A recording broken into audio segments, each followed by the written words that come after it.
भूत प्रेत आत्माएं कहीं पर भी हो सकती हैं, जमीन के अंदर भी। जी हाँ, आज जिस घटना की कहानी हम आपके सामने लेकर आए हैं वो एक बहुत ही जमीन से जुड़े हुए आदमी के साथ घटी। जमीन से जुड़े हुए कैसे? वो ना जमीन से रिलेटेड ही काम करता था। वो एक सिविल इंजीनियर था, अपनी जिंदगी बहुत अच्छे से जी रहा था। अचानक से एक काम के चलते उसके जिंदगी में कुछ ऐसा पीछे पड़ गया कि सब कुछ उथल पुथल हो गया। जिस किसी ने भी उस घटना की कहानी सुना उसकी रूह तक कांप गई। आइए जिया की जुबानी स्टार्टिंग से लेकर एंड तक फुल डिटेल में जानते हैं। ये जो घटना घटी थी शिवम नाम के लड़के के साथ घटी थी, जो कि बिहार के एक छोटे से गांव से बिलोंग करता है। ये लड़का हमेशा से ज़मीन से जुड़ा हुआ, बहुत डाउन टू अर्थ, बहुत ही ज़्यादा सीधा साधा, पढ़ाई लिखाई में ध्यान देने वाला बच्चा। बचपन से ही पूरे गांव के लोग इसकी इसी बात से खुश रहते थे कि कितने अच्छे से पढ़ाई लिखाई करता है। इनफैक्ट अपने गांव के बहुत बच्चों को भी जब वो स्कूल में था तब भी पढ़ा लिखा दिया करता था, उनको भी पास करवा दे रहा था। तो पूरे गांव वाले लोग बोलते भी थे कि ये बड़ा होके कुछ ना कुछ ज़िंदगी में बड़ा ही करेगा और कुछ तो अच्छा करेगा ये, क्योंकि पढ़ाई लिखाई में इतने इंटेलिजेंट जो है। वो पढ़ाई लिखाई अपना गाँव से 10th तक करता है और उसके बाद उसके माइंड में बचपन से ही था कि मुझे इंजीनियरिंग करना है, कुछ भी करके, कैसे भी करके मुझे इंजीनियर बनना है। जब वो अपने घर वालों को बोलता है बचपन में कि मुझे इंजीनियर बनना है, सब कुछ करना है, तो उसके घर वाले लोग थोड़ी सोच में पड़ जाते हैं, क्योंकि इसके दादा, इसके पापा और सारे लोग हमेशा से एक किसान थे, फार्मिंग करते थे। जो उनका खेत था उससे ही अनाज निकलता था, वो बेच बाच के और थोड़े बहुत खेत को गिरवी रख के इसको पढ़ा लिखा रहे थे। ये जब ऐसा बोलता है तो घर वाले बोलते हैं तो कैसे करेंगे, पैसे तो बहुत लगेंगे इंजीनियर बनने में, क्या करें क्या नहीं करेंगे।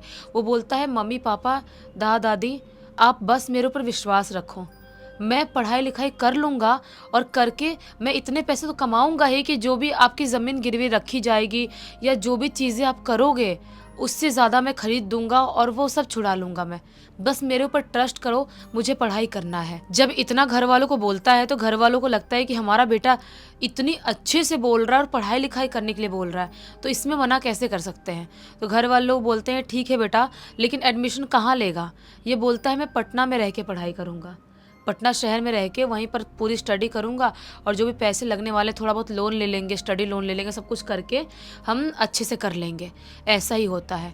अपना जो शिवम है वो जाता है पटना और वहाँ पे पढ़ाई लिखाई सब किया बहुत सालों तक और उसके बाद वो सिविल इंजीनियर बन जाता है और ये उसको गवर्नमेंट में लगा हुआ था, गवर्नमेंट सिविल इंजीनियर बनता है, जिसकी वजह से घर वाले खानदान वाले सबका सीना चौड़ा हो जाता है, एकदम खुश हो जाते हैं कि वाह यार, हम सोच रहे थे नॉर्मल छोटा मोटा इंजीनियर बनेगा, लेकिन ये तो बहुत बड़ी बात है, सैलरी भी अच्छी है, कोई टेंशन नहीं है। मतलब बहुत खुश होते हैं घर वाले और वो भी अपना काम स्टार्ट कर देता है। उसका काम स्टार्टिंग में तो पटना के आसपास ही था, उसका वहीं पे कर रहा है, जो भी काम हम करना है सिविल इंजीनियर जो भी काम सब चीज़ें रहती है।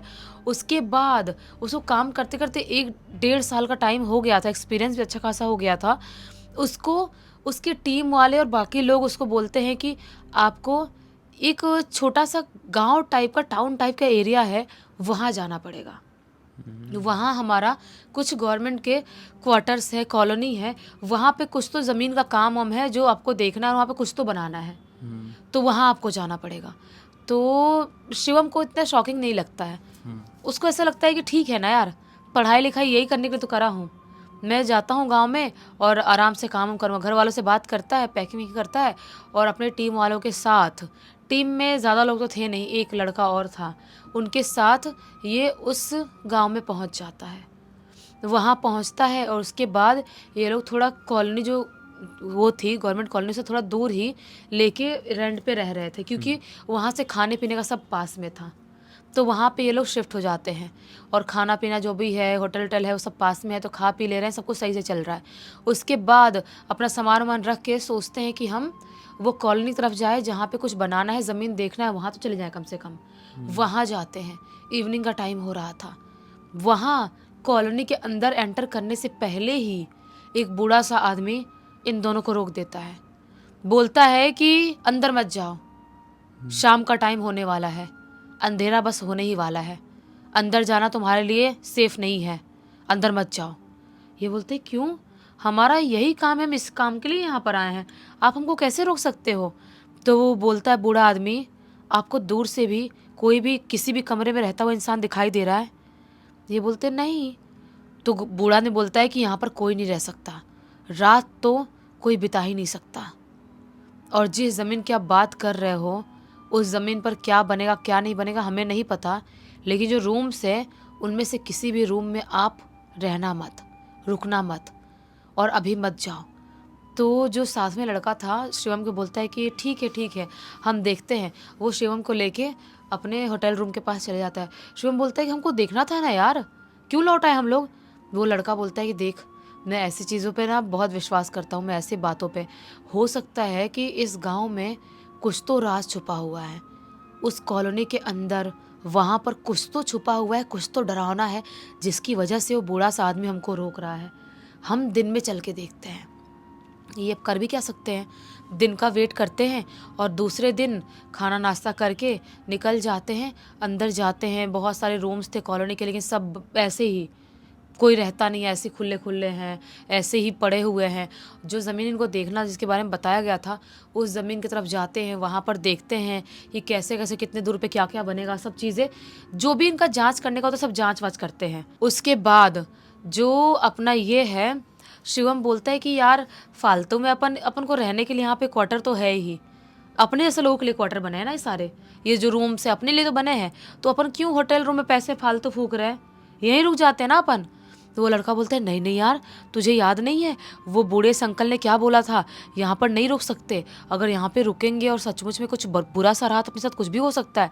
शिवम बोलता है कि मैं नहीं मानता यार, कौन बूढ़ा अंकल क्या बोल रहा था, मैं नहीं मानता। एक काम करता हूँ, वो ज़मीन की थोड़ी फाइलें वाइलें ऑफिस में रखी होगी, वो मैं निकाल के चेक करता हूँ, और तू भी डिसाइड कर ले तब तक कि यहाँ तुझे रहना है रूम्स में या होटल रूम जाना है।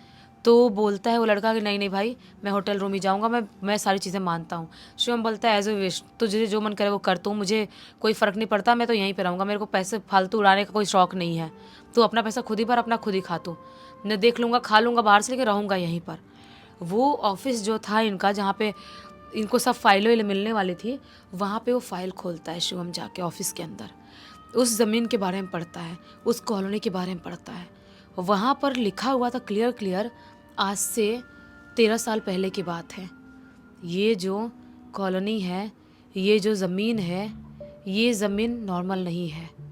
ये जो ज़मीन थी, इस ज़मीन पर एक दो नॉर्मल ऐसे ही टेंट वेंट लगा घर टाइप कोई रहा करते थे, कुछ लोग ऐसे जो रोड पे रहते हैं उस टाइप के लोग वहाँ पे रहा करते थे, और थोड़ा सा छोटा मोटा हल्का फुल्का दीवार चलाए थे, बड़ा दीवार नहीं था, और छोटा सा गेट लगाए थे, टेम्पररी कैसे भी रह रहे थे, जैसे बोलते ना गवर्नमेंट ज़मीनों पे कोई रह लेता है ऐसे वैसे टाइप रह रहे थे।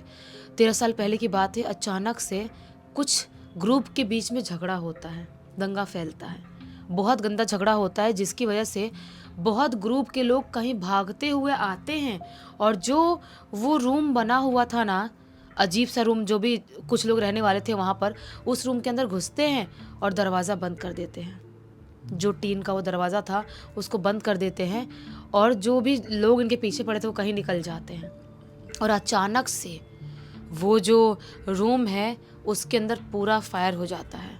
अचानक से पता नहीं कैसे, या उनको भनक लग गई थी, कैसे होता है, ये जितने भी लोग थे ना अंदर, बूढ़े जवान बच्चे जो छुपे थे वहाँ पर, वो सब घुट घुट के दरवाज़ा खोलने की बहुत कोशिश करते हैं, नहीं खोल पाते हैं, ख़त्म हो जाते हैं।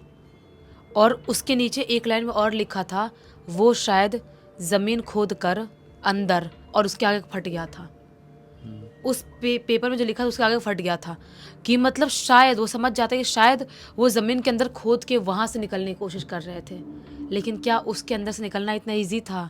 नहीं। उसके बाद से उनकी आत्माएं बहुत बुरी तरह से यहाँ पे भटकने लगी, और लोगों का मानना है कि वहाँ पर कुछ नहीं बना सकते, कोई नहीं रह सकता। ये सब कुछ सुन के पढ़ के थोड़ा शौक होता है। वो सोचता है कि मुझे थोड़ा गांव वालों के पास जाना चाहिए, उनसे बातचीत करना चाहिए। वो जो अंकल मिले थे उनका घर पूछता है, गांव वालों से बात करता है। गांव वाले लोग बोलते हैं कि उस पेपर में कुछ ऐसा डिटेल में लिखा ही नहीं है। हम जानते हैं रात के टाइम में कैसी आत्माओं की आवाज़ें आती है, और एक रात भी कोई वहाँ पर बिता ले, बेवड़ा टाइप का भी आदमी अगर उस जगह पे एक रात के लिए भी गया तो वो जिंदा नहीं बचता है। पहले वहाँ पे कुछ नहीं हुआ करता था, अभी इतने सारे रूम्स बन गए हैं, लेकिन वो रूम अभी भी उनके श्राप की वजह से, उन आत्माओं की वजह से श्रापित हो गए हैं। जब गांव के लोग और वो बूढ़े से अंकल सब बताते हैं तो शिवम को विश्वास तो उतना नहीं होता है, क्योंकि वो भी बचपन से गांव में रहा था, उसने कभी भूत वूत कुछ देखा नहीं था। सोचता है कि यार विश्वास करूं नहीं करूं, लेकिन यार मैं पैसे भी तो वेस्ट नहीं कर सकता होटल में। वो सबकी बात सुनता है, बोलता है ठीक है हम भी नहीं जाएंगे रात के टाइम में, और वो खाना वाना खाता है और रात में वही क्वार्टर में सोने के लिए आ जाता है, वही रूम में। वहाँ आता है, आराम से वो सो रहा है, क्योंकि वहाँ पे लाइट नहीं है, बिजली नहीं है वहाँ पे। लालटेन लटका के लालटेन को थोड़ा धीमा कर दिया है और वहाँ पर आराम से वो सो रहा है। तभी अचानक से उसको ऐसा लगता है कि कोई दम घुटने सी आवाज़ में सांस ले रहा है ज़ोर ज़ोर से। ऐसे कैसी आवाज़ आता है, किसी का दम घुटता है तो वैसा कोई सांस ले रहा है। उसकी अचानक से आँख खुलती है, आधी रात का टाइम हो रहा था। वापस से ऐसी आवाज़ आती है जैसा कि कोई अपने आप को बचाने की कोशिश कर रहा है। बचा लो। कोई बच्चे की आवाज़ है, बड़े की, बूढ़े, किसकी आवाज़ समझ में नहीं आ रहा है, जैसा कि कोई किसी का दबा के आवाज़ निकाल रहा हो, ऐसी आवाज़ आ रही थी। इतना दम घुटी हुई सी अजीब सी आवाज़। वो उठ के बैठ जाता है। उसको कुछ समझ में नहीं आता है कि ये क्या है, ये कैसे हो सकता है, ये नॉर्मल नहीं है।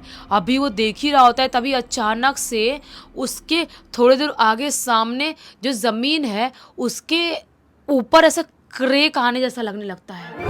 जैसा अचानक से क्रैक आ रहा है और अजीबोगरीब तरह की लोगों की दम घुटने की, सांस लेने की आवाज़ सुनाई दे रही है। तभी अचानक से बहुत सारे अजीबोगरीब टाइप के उसके सामने शैडो टाइप की चीज़ें दिखाई देने लगती है। बहुत ही ज़्यादा भयानक, दर्दनाक, अजीब सी।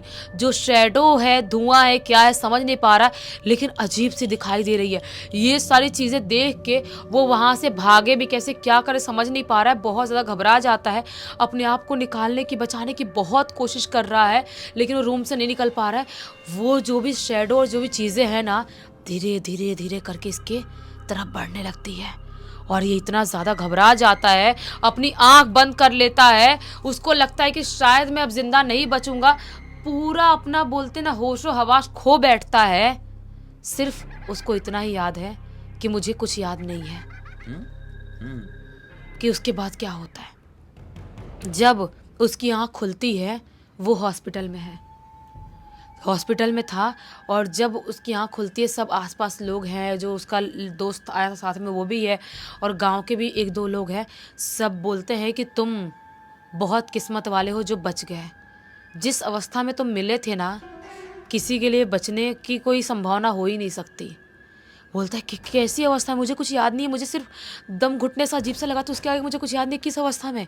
तो जो लोग थे वो बताते हैं कि तुम वहाँ पर उस रूम के अंदर बीचों बीच आधे ज़मीन में धंसे हुए टाइप के, अजीब सा तुम्हारा हाथ पैर सब टेढ़ा हो चुका है और तुम्हारी आँख खुल गई है और धीमी धीमी धीमी तुम्हारी सांस चल रही है, ऐसी अवस्था में तुम मिले थे। ये बहुत तेज़ घबरा जाता है। उसके हाथ पैर में खरोच के और चोट के निशान भी थे। बोलते हैं लोग कि तुमको यकीन नहीं होता तो चल के उस रूम की हालत देखो। अभी सबके साथ वो होश में आता है, उठ के जाता है। दिन का ही टाइम था। उस रूम की हालत देखता है, ऐसे प्रॉपर ज़मीन पर ऐसे 3 उंगलियां ऐसे खींचने की और ऐसे गोल गोल कुछ सर्कल टाइप बना हुआ, ज़मीन अंदर से किसी ने उंगलियां ऐसे फेरी हुई, ऐसी ऐसी हवा, मतलब बोलते ना ऐसे ऐसे चित्र बने हुए हैं वहाँ पर। ये सब चीज़ें देखता है। वो बहुत ज़्यादा घबरा जाता है और सोचता है कि मेरा जितने दिन का काम मैं करता हूँ और मैं यहाँ से निकलता हूँ। जितने दिन वो रहता है होटल रूम में रहता है और जल्द से जल्द ऊपर टीम से बात करके वो ज़मीन देख के वहाँ से वापस पटना शहर चले जाता है। उसके बाद से कभी भी वो उस गवर्नमेंट क्वार्टर की तरफ या उस गांव की तरफ जाने की हिम्मत तक नहीं कर पाया। बताओ, सोचो इतना कुछ हो गया सिर्फ एक काम के चक्कर में। इस पूरी घटना की जानकारी किसके थ्रू मिली है? इस पूरी घटना की जानकारी जो अपने शिवम है ना, उसने लिख के भेजा। बताओ, खैर क्या ही कर सकते हैं हम। इस कहानी को यहीं पर ख़त्म करते हैं। अब तक देख लिए थे तो लाइक ज़रूर कर देना, चैनल को सब्सक्राइब करके बेल आइकन दबा के ऑल के ऑप्शन में क्लिक करना, और इंस्टाग्राम और हमारी वेबसाइट की लिंक दोनों की ही वीडियो के डिस्क्रिप्शन बॉक्स में मिल जाएगी। जुड़ जाना और वेबसाइट में हमारी सर्विसेज और प्रोडक्ट्स चेकआउट कर लेना। बाकी हम कल फिर से मिलते हैं, कल नहीं कल तो 31 है, हाँ। छुट्टी है। फर्स्ट को मिलते हैं अभी, इसलिए एडवांस में happy new year. Happy new year. और तब तक के लिए बहुत बहुत धन्यवाद। आपका दिन शुभ हो।